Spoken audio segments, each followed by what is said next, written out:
시청자 여러분 안녕하십니까? 오늘의 주요 뉴스입니다. 먼저 미국 뉴스입니다. 트럼프 대통령이 이번 주 초 제1차 제2차 세계대전의 승전을 기념하며 5월 8일과 11월 11일을 새로운 국경일로 제정하겠다고 밝혔습니다. 그중 하나인 5월 8일, 바로 오늘로 지정되면서 실제로 어떤 변화가 생기는지에 관심이 쏠리고 있습니다. 트럼프 대통령은 세계가 우리의 승리를 기념하는데 미국만 조용하다며 이 같은 결정을 발표했습니다. 그러나 은행과 우체국, 주식시장 등은 모두 정상 운영 중이며 연방정부나 주정부 차원의 공식 휴무는 시행되지 않았습니다. 대통령이 국경일을 선언할 수는 있지만 실제 연방 공휴일 지정은 의회의 권한이라는 점에서 법적 효력은 없는 상황입니다. 다음 뉴스입니다. 미국과 영국이 대규모 무역 합의에 도달한 것으로 알려졌으며 발표는 오늘 오전 백악관에서 있을 예정입니다. 이는 트럼프 대통령이 글로벌 관세 정책을 시행한 이후 체결되는 첫 번째 주요 무역 협정입니다. 트럼프 대통령은 소셜미디어를 통해 미국과 영국 모두에게 매우 크고 흥미로운 날이 될 것이라며 기대감을 내비쳤습니다. 이번 합의에는 자동차와 철강에 대한 관세 인하뿐 아니라 미국 농기계에 대한 영국의 관세 조정과 기술기업 세금 문제 등이 포함된 것으로 전해졌습니다. 정확한 협정 내용은 공개 직후 저희 웹사이트를 통해 신속히 전해드릴 예정입니다. 다음 뉴스입니다. 미국 컬럼비아 대학교에서 팔레스타인 지지 시위가 격화되며 수요일 최소 80명이 경찰에 연행됐습니다. 시위대는 캠퍼스 내 버틀러 도서관을 점거했으며 이는 지난해 봄 이스라엘 하마스 전쟁을 둘러싼 전국 대학가 시위와 유사한 양상입니다. 뉴욕 경찰은 대학 측의 직접 요청에 따라 출동했으며 해산 명령에 불응한 인원들을 체포했다고 밝혔습니다. 클레어 시프먼 컬럼비아대 임시총장은 도서관 진입 시도와 비대학 구성원의 대거 참여로 안전상 위험이 발생했다고 설명했습니다. 마르코 루비오 국무장관은 이날 밤 해당 시위자들의 비자 상태를 검토 중이라고 밝혀 후속 조치가 예고됐습니다. 컬럼비아대는 폭력과 증오, 반유대주의는 용납하지 않는다며 학사 운영을 방해하는 모든 행위에 단호히 대응하겠다고 강조했습니다. 다음 뉴스입니다. 미국 대형 약국 체인 라이트에이드가 두 번째 파산 보호 신청을 진행하면서 앞으로 수주 또는 수개월 내 모든 매장을 폐쇄하거나 매각할 예정입니다. 회사는 현재 약국 사업과 오프라인 매장을 함께 매각하는 방안을 추진 중이며 이미 일부 매장은 이번 주부터 문을 닫기 시작했습니다. 전체 1200여 개 매장 중 캘리포니아, 펜실베이니아, 뉴욕주에만 절반 이상이 몰려있는 가운데 향후 폐점 규모는 더 확대될 가능성이 큽니다. 재고 부족, 임대 계약 문제, 경쟁 심화 등으로 수익성이 급격히 악화됐고 오는 6월 5일부터는 기프트카드, 포인트 적립, 교환 환불도 전면 중단됩니다. 회사는 고객 처방 전에 타약국 이전을 지원하고 있다며 매장 상당수는 당분간 운영을 지속할 것이라고 밝혔습니다. 다음 뉴스입니다. 인도가 지난 4월 22일 인도령 카슈미르에서 발생한 힌두교 관광객 대상 공격의 배후로 파키스탄을 지목하며 이번 주 파키스탄 내 복수 지역을 공습했습니다. 파키스탄은 이번 공습으로 민간 지역이 피해를 입었다고 반발하며 인도 무인기 25대를 자국 영공에서 격추했다고 발표했습니다. 인도는 이들 지역이 테러 훈련 캠프와 공격 거점이었다고 주장하며 파키스탄의 군사 도발에도 단호히 대응하겠다고 밝혔습니다. 양국의 교전으로 현재까지 파키스탄에서는 민간인 31명, 인도에서는 16명이 사망한 것으로 알려졌습니다. 미국을 비롯한 국제사회는 즉각적인 자제와 군사적 확전 방지를 촉구하며 유엔은 핵 보유국 간 충돌은 세계가 감당할 수 없다고 경고했습니다. 양국 모두 접경 지역에 정전 훈련을 실시하고 주민 대피령을 내리는 등 군사 긴장이 확산되고 있습니다. 다음은 한국 뉴스입니다. 국민의힘 김문수 대선 후보와 무소속 한덕수 예비 후보가 8일 단일화를 위한 두 번째 회동을 가졌지만 입장차만 재확인한 채 성과 없이 마무리됐습니다. 두 후보는 단일화 시점을 두고 팽팽히 맞섰으며 한 후보는 후보 등록 마감 전 결단을 요구한 반면 김 후보는 일주일 연기 입장을 고수했습니다.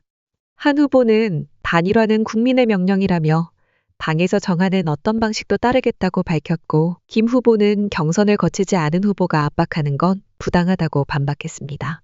한 후보는 국민의힘 입당 의사를 밝혔지만 김 후보는 정당 절차를 무시한 채 단일화를 요구하는 건 전례가 없다고 맞섰습니다. 회담 도중에는 당 지도부의 개입 여부를 두고도 충돌했으며 김 후보는 지도부가 한 후보를 밀고 있다는 의혹을 제기했습니다. 결국 양측은 합의 없이 회동을 마무리했고 한 후보는 11일까지 단일화가 안 되면 무소속 등록을 포기하겠다고 밝혔습니다. 다음 뉴스입니다.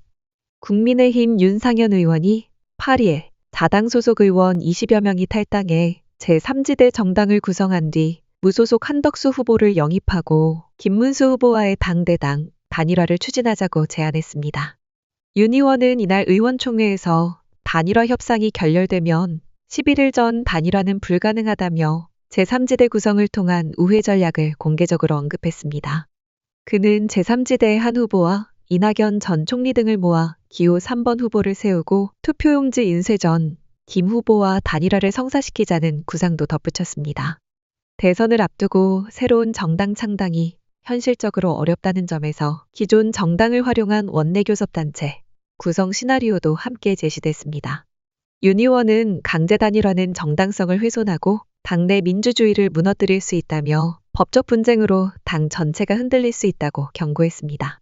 다만 이날 회의에 참석한 다른 의원들은 해당 제안에 대해 동의하지 않았고 윤 의원의 개인적 견해로 받아들였다고 전했습니다. 다음 뉴스입니다. 서울, 부산, 인천, 경기 등 22개 지역 버스노조가 오는 28일 동시 총파업을 예고하며 전국 버스운행이 멈춰설 가능성이 커졌습니다. 이는 자동차 노련 소속 전체 지역 노조가 동시에 파업에 돌입하는 것으로 현실화되면 사상 첫 전국 동시 버스 파업입니다. 노조는 임금 및 단체 협약 협상이 각 지역에서 난항을 겪고 있다며 12일 일제히 조정 신청을 하고 15일간 집중교섭에 나서겠다고 밝혔습니다. 서울시내버스 노조는 이미 준법투쟁에 들어간 상태로 협상이 결렬될 경우 28일 파업에 즉시 돌입할 수 있는 절차를 마쳤습니다. 전국적으로 시내버스뿐 아니라 시외버스, 마을버스, 고속버스까지 포함돼 총 4만여 대의 운행 중단이 예상됩니다. 노조는 시민 불편을 줄이기 위해 협상에 성실히 임하겠다고 했지만 합의에 실패할 경우 일부 지역은 28일 이전이라도 파업에 들어갈 수 있다고 경고했습니다. 다음 뉴스입니다. LG전자가 인도 남부 3시티에 세 번째 현지 가전공장을 착공하며 인도 시장 공략에 본격 나섰습니다. 이번 신공장은 약 6억 달러가 투입되는 대규모 시설로 냉장고, 세탁기, 에어컨 등 주요 품목을 연간 수백만 대 생산할 수 있는 역량을 갖출 예정입니다. LG전자는 이 공장을 통해 인도 내수 시장은 물론 중동과 스리랑카 등 인접국 수출까지 아우르는 생산 거점으로 활용할 계획입니다. 1997년 인도 법인 설립 이후 30년 가까이 시장 입지를 넓혀온 LG전자는 현재 냉장고, 세탁기, 에어컨 등 대부분의 품목에서 점유율 1위를 기록하고 있습니다. 회사는 2026년 말부터 순차적으로 생산 라인을 가동하며 인도 프리미엄 가전 수요 확대에 적극 대응하겠다는 방침입니다. LG전자 측은 3시티 공장은 인도 국민 브랜드로 도약하기 위한 전략적 이정표라며 공급망과 혁신 제품을 앞세워 현지 시장에서 위상을 더욱 강화하겠다고 밝혔습니다. 마지막 뉴스입니다. 롯데시네마와 메가박스를 운영하는 롯데컬처웍스와 메가박스 중앙이 합병을 추진하며 국내 영화 산업에 대형 재편이 예고됐습니다. 중앙그룹과 롯데그룹은 8일 양사 간 합병을 위한 양해각서를 체결하고 공동경영 및 투자 유치, 공정위 기업결합 심사 등을 본격화하기로 했습니다. 합병이 성사되면 롯데시네마와 메가박스의 스크린 수를 합쳐 CGV를 뛰어넘는 전국 1,600여 개 규모의 국내 최대 극장 체인이 탄생하게 됩니다. 영화 투자 배급 부문에서도 신과 함께 시리즈와 범죄도시 시리즈 등 흥행작을 배급한 양사가 협력함에 따라 업계의 빅딜로 주목받고 있습니다. 양측은 보유 IP와 제작 역량을 기반으로 신규 콘텐츠 개발에도 박차를 가할 계획입니다. 롯데와 중앙 측은 이번 합병이 코로나19 이후 침체된 극장 산업에 활력을 불어넣는 계기가 될 것이라고 밝혔습니다. 이상으로 오늘의 뉴스를 마칩니다. 시청해주셔서 감사합니다. 더욱 자세한 내용은 데일리SK.com에서 확인하실 수 있습니다.